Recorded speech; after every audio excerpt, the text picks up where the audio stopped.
महिलाएं के आज के एपिसोड में आपका बहुत स्वागत है। आपके साथ मैं रचना बंसल। यूं तो डॉक्टर को धरती पर भगवान का दर्जा दिया गया है, लेकिन कई बार आम लोगों के फैसले भी उन्हें भगवान का दर्जा दे जाते हैं, क्योंकि मरते हुए को जिंदगी देना कोई भगवान ही कर सकता है। ऐसे फैसलों के लिए कई इंसानों को सराहा भी जाता है। मन की बात के 100वें एपिसोड में प्रधानमंत्री नरेंद्र मोदी ने इस बात का जिक्र करते हुए देश को बताया कि ऑर्गन डोनेशन कितना ज्यादा जरूरी है। तो इससे जुड़े जितने भी सवाल आपके जहन में हैं या फिर मेरे जहन में हैं, आज इस एपिसोड में एक एक सवाल का जवाब आपको मिलने वाला है। देश के जाने माने डॉक्टर्स का पैनल हमारे साथ हैं। मेरे साथ हैं डॉक्टर स्मिता, मेरे साथ हैं डॉक्टर दिव्या। एक एक करके इनसे जानेंगे कि क्या खासियत है, कैसे इस प्रोसेस को किया जाए और कैसे एक छोटा सा आपका फैसला बहुत से लोगों की जिंदगी बचा सकता है। डॉक्टर स्मिता, मैं आपसे शुरुआत करूंगी क्योंकि आप एक लंबे अरसे से, इनफैक्ट मैं कहूंगी कि दशकों से ऑर्गन डोनेशन को लेकर लोगों को अवेयर करने का काम कर रही हैं और न जाने कितनी जिंदगियों को बचाने का काम किया है। लेकिन आम लोगों के जहन में ऑर्गन डोनेशन को लेकर अभी भी उतनी अवेयरनेस नहीं है। जो लोग पढ़े लिखे हैं या फिर जो आपकी तरह डॉक्टर हैं वो तो जानते हैं, लेकिन आम लोगों को कैसे समझाएंगी आम बोलचाल की भाषा में कि ऑर्गन डोनेशन कितना ज़्यादा ज़रूरी है? बहुत ही अच्छा प्रश्न आपने पूछा। और ये अगर हम अपने देश को देखें तो हम थर्ड आते हैं वर्ल्ड में, जो कि ऑर्गन डोनेशन का जहाँ प्रोग्राम चलता है, तो बहुत बड़ा प्रोग्राम हुआ। पर अगर हम पॉपुलेशन की दृष्टि से देखें तो 0.05% का ही हमारा कंट्रीब्यूशन होता है। तो इसलिए हमारे यहाँ जो अवेयरनेस की कमी है वो सबसे बहुत ही महत्वपूर्ण है। लोगों को पता नहीं है कि ऑर्गन डोनेशन करना चाहिए। अगर करना है तो हमें कहाँ से डोनर कार्ड लेना चाहिए, कहाँ पे प्लेज करना चाहिए और किस तरह से अप्रोच करना चाहिए कि हम दूसरों के दुख में सहभागी बन सकें। क्योंकि हमारा जो देश है, इसमें सबसे बड़ी बात यह है कि हमारी मानवता, हमारी इंसानियत के प्रति समर्पण। पर इसके बावजूद अगर हम ऑर्गन डोनेशन नहीं कर पा रहे हैं, ऑर्गन डोनेशन ये है कि जब हमारी डेथ हो जाती है, हमारी आत्मा हमसे बिछड़ जाती है और एक शरीर रह जाता है, तो उसका कुछ भी इस्तेमाल ना हो, उससे अच्छा ये है कि उसका इस्तेमाल हो। उसको आप क्रिमेट कर सकते हैं, उसको दफना सकते हैं, पर उसकी जगह अगर कुछ अंगों को किसी ज़रूरतमंद को आप दे दें, कोई अंधा व्यक्ति देखने लग जाए, किसी का हाथ चल नहीं रहा है वो दौड़ने लग जाए, किसी की किडनी के लिए उसको रोज़ कुछ हीमोडायलिसिस की ज़रूरत पड़ रही है, वो ना करके वो आराम से जाके अपना जो भी प्रोफेशन फॉलो करना चाहता है करे। तो आप खुद सोचिए कि आपको अपने ही किसी रिश्तेदार का, वो पिता हो सकते हैं, माँ हो सकती है, बच्चा हो सकता है, उसका एक झलक इस पृथ्वी में देख के खुशी होगी कि नहीं। तो जिस दिन आप ये जान लें कि जो आप दे रहे हैं, आप अपने बच्चे के एक छोटे से हिस्से को एक नई जिंदगी दे रहे हैं, है ना। क्योंकि सांसें तो किसी और की है, पर वो जो अंग है वो आपके ही किसी नजदीकी पर्सन। प्रधानमंत्री ने जिक्र भी किया था 100वें एपिसोड में मन की बात में, जिसमें कुछ महीने की बच्ची थी और उसकी डेथ हुई और उसके माता पिता ने सही वक्त पर सही फैसला किया और बच्ची तो चली गई लेकिन बहुत से लोगों को जिंदगी दे गई। और अभी केरला से एक खबर सामने आई थी जहां पर सारंग नाम का बच्चा था, 10th का रिजल्ट आने वाला था, 2 दिन पहले डेथ हो गई, लेकिन वहां भी माता पिता ने सही वक्त पर फैसला किया, 6 लोगों की जिंदगी बच गई। उस बच्चे की सबसे अच्छी बात तो और भी थी कि उस बच्चे ने कहीं से ऑर्गन डोनेशन के बारे में जाना था और उसने एक्चुअली प्लेज किया था एक तरह से अपने पेरेंट्स के सामने कि मैं देना चाहता हूँ। ये बहुत ही आश्चर्य करने वाली बात है कि इस तरह की प्लेज उसने पहले की जबकि वो इतना छोटा बच्चा था। पर मेरे ख्याल से बाकी लोगों के लिए तो बहुत ही दुख की बात होगी कि अगर वो इस तरह की प्लेज बड़ी उम्र में भी ना कर पाएँ, उतनी मैच्योरिटी बड़ी उम्र में भी ना दिखा पाएँ, तो वो सचमुच ही एक बहुत दुखद स्थिति है। सारंग तो एक बहुत बड़ा एग्जाम्पल बना, टॉपर था, पढ़ाई में भी अच्छा था, इसलिए उसने अपने रहते हुए तो ये इच्छा जाहिर की। सल्यूट टू मदर फादर कि उन्होंने इस तरह के संस्कार दिए अपने बच्चे को और बच्चे को, जिसके कि दिल में इतनी छोटी उम्र में ये ख्याल आया। कई मिथ भी हैं ऑर्गन डोनेशन को लेकर, उसको लेकर भी बात करेंगे। लेकिन डॉक्टर दिव्या, एक तो होता है वो शख्स जो दुनिया में नहीं रहा या फिर वो वेंटिलेटर पर है और परिवार वाले जान जाते हैं, डॉक्टर जान जाते हैं कि जैसे ही वेंटिलेटर से आप हटाएंगे ये पर्सन डेड होगा, ब्रेन डेड होते हैं, तो उनके ऑर्गन डोनेशन का फैसला परिवार वालों की सहमति से होता है।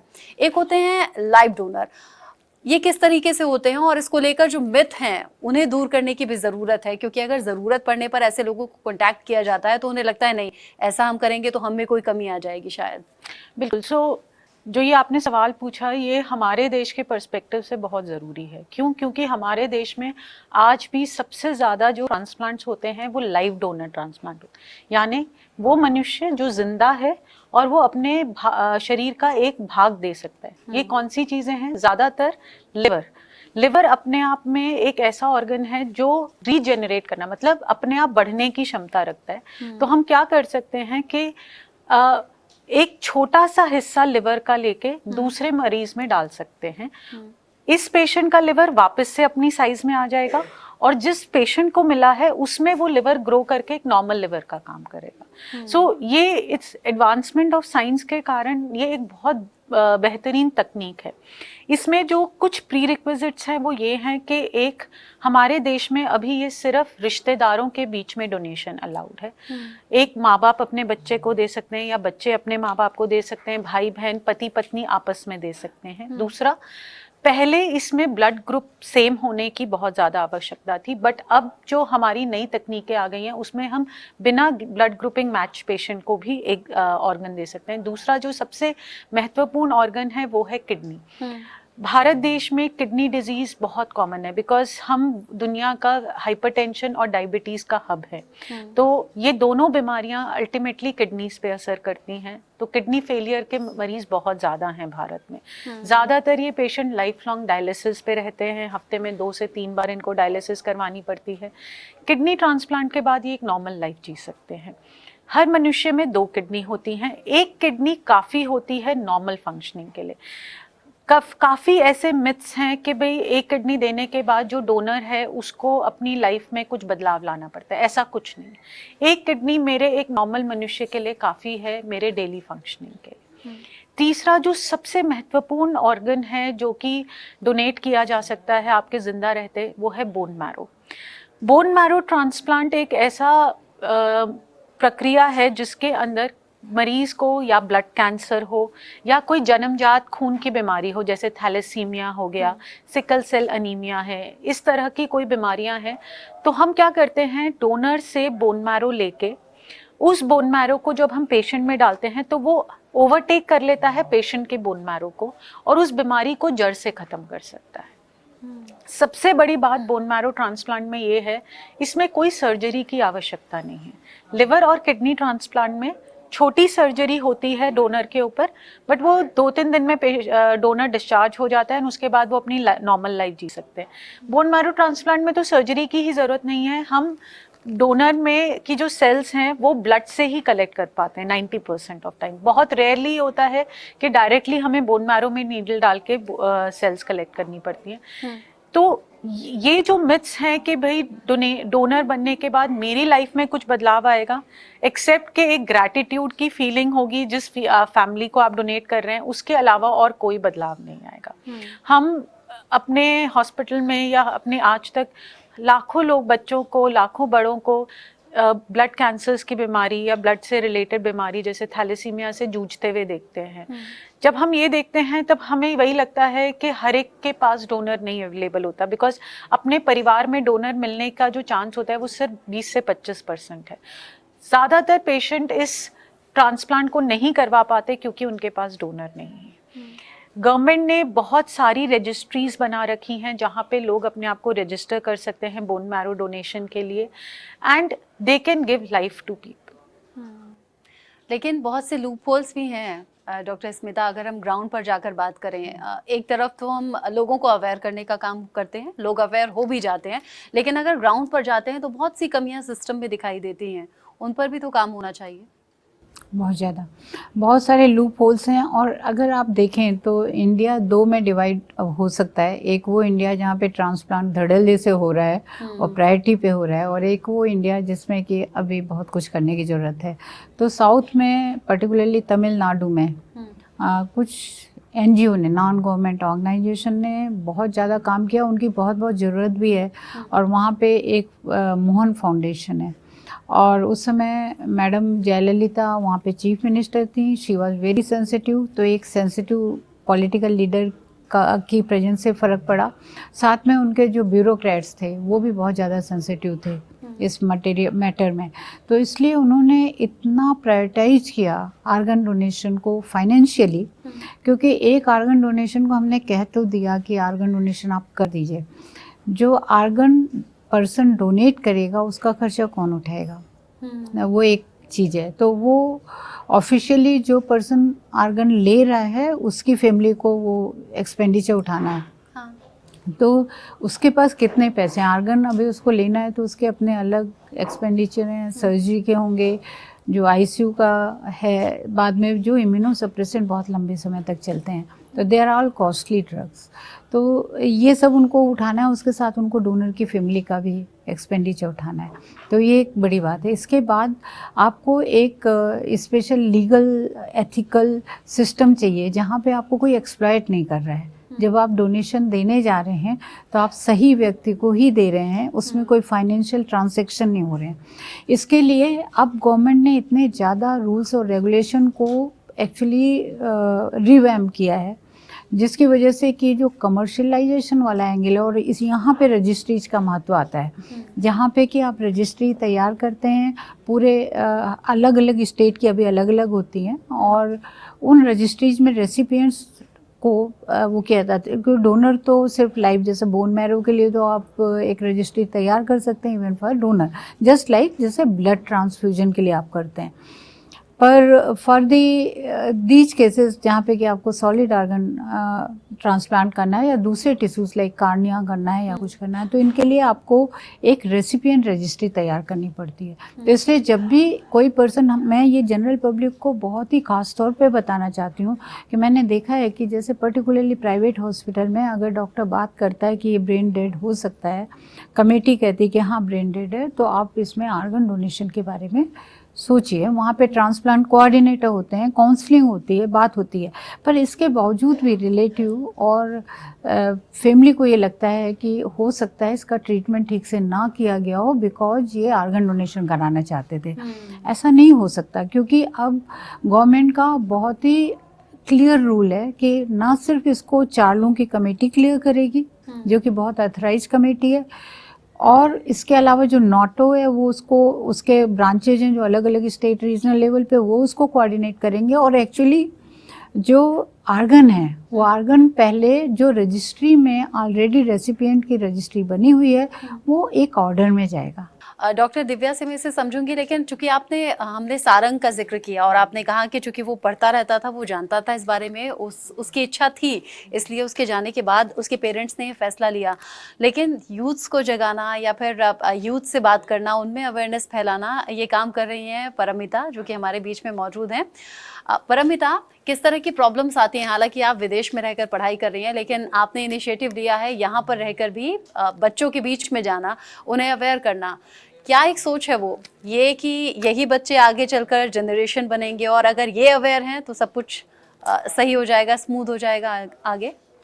एज अ समरी मैं आपको बताना चाहती हूँ कि हमारा ऑर्गेनाइजेशन ने कैसे स्टार्ट करा ये अवेयरनेस। सो हमारी ऑर्गेनाइजेशन प्रोजेक्ट डोनेट लाइफ 2015-2016 में, जब मैं 10th या 11th ग्रेड में थी, मैं बायो पढ़ रही थी एंड मेरे फादर कार्डियक सर्जन है, तो हमने बहुत बार सुना अपने फैमिली में कि बहुत सारे लोग होते हैं जिनको हार्ट की ज़रूरत होती है, हार्ट ट्रांसप्लांट सिर्फ कैडावेरिक हो सकता है, सिर्फ इन sort of dead recipients and around like most people जिनको हार्ट ट्रांसप्लांट की ज़रूरत पड़ती है उनको कभी मैच ही नहीं मिलता।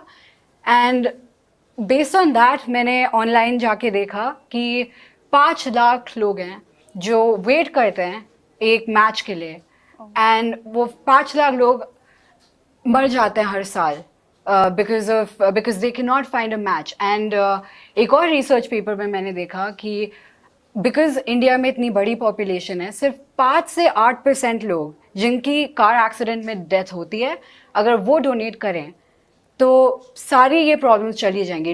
ये नहीं होगा कि लोग सेव होंगे, बट ये भी होगा कि लाइव ट्रांसप्लांटेशन की ज़रूरत नहीं पड़ेगी। And based on all of this मुझे मैंने रिसर्च शुरू करी है, मैंने लॉज के बारे में सुना कि 2011 में एक एडेंडम आया था हमारे इंडियन लॉ में, जो ऑर्गन डोनेशन को बहुत फैसिलिटेट करता है, बहुत आसान बनाता है। एंड बेस्ड ऑन दिस मैंने सोचा कि सबसे पहले मैं अपने फ्रेंड्स से पूछूंगी कि आप लोग क्या सोचते हो ऑर्गन डोनेशन के बारे में। और सबने बोला कि उन्हें पता नहीं कि ये है क्या, बट वो डेथ के बारे में सोचने से डरते हैं। एंड ये बहुत ही बड़ी बात थी मेरे लिए, क्योंकि ये एक डेथ की बात नहीं है, ये एक लाइफ की बात है। ये एक इंसान 8 लोगों की लाइफ एम्पावर कर सकता है, and up to 25 people. And so based on that हमने कुछ ब्रोशर्स बनाए, हम हॉस्पिटल्स गए, हमने लोगों से बात करी, एंड इवेंचुअली हम कॉन्फ्रेंसेस गए, medical conferences, health care professionals, even pharmaceutical executive से बात करी। और स्लोली जब हमें अंडरस्टैंडिंग मिली, हमने स्कूल्स में प्रोग्राम शुरू करे। And I am very happy to say कि the central government has recently launched initiative कि वो स्कूल के करिकुलम में ऑर्गन डोनेशन का एक चैप्टर डालना चाहते हैं। Wow. And not just this, recently पिछले 2-3 साल में सेंट्रल गवर्नमेंट ने एक एज रिस्ट्रिक्शन हटाई है कि 65 प्लस एज होने की ज़रूरत नहीं है, अगर आपको ऑर्गन चाहिए आपको ऑर्गन मिल सकता है। And on top of that 1.5 crore का उन्हें एक ग्रांट शुरू करा है ताकि पब्लिक सेंटर्स स्टेट्स में बन पाए। एंड इससे लोग ऑर्गन्स जो रिसीव हो सकते हैं वो रिसीव हो पाएँ, जो 2011 एक्ट में रिसीव करने के लिए सेंटर्स होते हैं वो खुल जाएं, ताकि ये सब चीज़ें आगे बढ़ें। फाइनली मुझे एक केस के बारे में बात करना था कि तमिलनाडु में 2008 में एक बहुत ही पावरफुल केस हुआ था। एंड एक बच्चा था, उसका नाम था हितेंद्र, और हितेंद्रन की डेथ हो गई थी मोटर एक्सीडेंट में। और इसके बाद एक बच्चा था, एक और बच्चा था जो बैंगलोर से था, एंड उनको हार्ट चाहिए था इमीडिएटली। एक 45 मिनट की जर्नी होती है जहाँ पे ऑर्गन सोर्स था, वहाँ से जहाँ पे डोनेट करना है। गवर्नमेंट ने किसी तरीके से एक कॉरिडोर बनाया और 11 मिनट्स में वो हार्ट डोनर के पास डोनेशन की साइट में पहुँच गया। और इसके बाद तमिलनाडु की गवर्नमेंट ने हितेंद्र के लिए एक पूरी सेरेमनी करी, एक सेलिब्रेशन ऑफ लाइफ करा। एंड मोर देन एनीथिंग आप बहुत खुश होंगे जान के कि आज तक तमिलनाडु सबसे लीडिंग स्टेट है इंडिया में ऑर्गन डोनेशन में, स्पेसिफिकली कैडेवरिक ऑर्गन डोनेशन में। एंड बहुत लोग कहते हैं कि ये एक बच्चे के वजह से था, हितेंद्र के वजह से। तो अब तमिलनाडु में 1.4 to 1.8 पर मिलियन डोनेशंस होती हैं। एंड ये सेम चीज़ पूरी कंट्री में हो सकती है। एंड मैं फर्मली बिलीव करती हूँ कि ये बच्चों से ही स्टार्ट होगा, क्योंकि अब बच्चे से एक घर में ये न्यूज़ जाएगी और स्लोली लोग जानेंगे कि हमारे फ्यूचर में एक जो सॉर्ट ऑफ शैडो हुआ था कोविड का, उससे 10 गुना ज़्यादा बेनिफिट हो सकता है अगर ऑर्गन डोनेशन को हम रीस्टार्ट करें as an initiative. Paramita Sarang जैसे उन बच्चों का जिक्र कर रही है, क्योंकि सारंग जानता था कि ऑर्गन डोनेशन की इम्पोर्टेंस क्या है। उसने अपने रहते हुए इस इच्छा को जाहिर किया, इसीलिए उसके जाने के बाद उसके ऑर्गन्स काम आए। लेकिन परमिता जिन बच्चों का जिक्र कर रही हैं, जिन लोगों के बीच में जाती हैं, डॉक्टर दिव्या, मैं अपना बचपन याद कर रही हूँ। उस टाइम बिल्कुल समझ नहीं थी, बहुत छोटी थी। ऐश्वर्या राय उस टाइम आई थी, आंखें बड़ी खूबसूरत थी, चर्चा होती थी। उस वक्त एक ऐड आता था जिसमें ऐश्वर्या कहती थी मैंने अपनी आईज डोनेट की हैं, आप लोग भी कीजिए। तो हम बच्चे आपस में बात करते थे, अरे इस जन्म में अगर अपनी आईज हम दे देंगे अगले जन्म में मिलेगी नहीं। बड़ों को भी बात करते हुए सुना। ये भी एक बड़ा मिथ है लोगों में कि अगर हम इस जन्म में ये चीज़ अपनी डोनेट कर देंगे तो अगले जन्म में फिर रह जाएंगे, नहीं मिलेगी। देखिए, ये एक बहुत बड़ा लिमिटिंग फैक्टर है। मैम ने भी इस बारे में जिक्र किया था। हमको एक चीज़ समझनी चाहिए कि हम ये मानते हैं कि शरीर और आत्मा फ़र्क है। अगर हम उस चीज़ को मानते हैं तो जो मरने के बाद बचा है वो शरीर है। जैसे मैम ने कहा कि अगर हम उस शरीर में से अंग निकाल के किसी को जीवन दान देंगे, मेरा ये मानना है कि शायद आपका जो अगला जन्म होगा वो इस जन्म से बेहतर होगा। ऑर्गन्स तो सारे होंगे, बट शायद अगर इस जन्म के कुछ खराब कर्म है वो भी धुल जाएंगे, क्योंकि आपने जाते वक्त, अगर जैसे पारुमिता ने बोला, एक मनुष्य 2 लोगों को आंखें, 2 लोगों को किडनी, एक इंसान को heart, liver, pancreas, even skin तक डोनेट कर सकता है। और ऑर्गन डोनेशन को ये आगे बढ़ाने के लिए हमने एपिसोड किया था जिसमें डॉक्टर स्मिता, डॉक्टर दिव्या ने बहुत अच्छे अंदाज में हमारे दर्शकों को समझा दिया है कि ये ज़रूरी भी है और इसमें कोई मिथ पालने की ज़रूरत नहीं है, बेहद आसान है। बस एक स्टेप आगे आइए और डॉक्टर स्मिता के मुताबिक आप ट्रेंडी हो जाइए। बहुत बहुत शुक्रिया आप सभी का।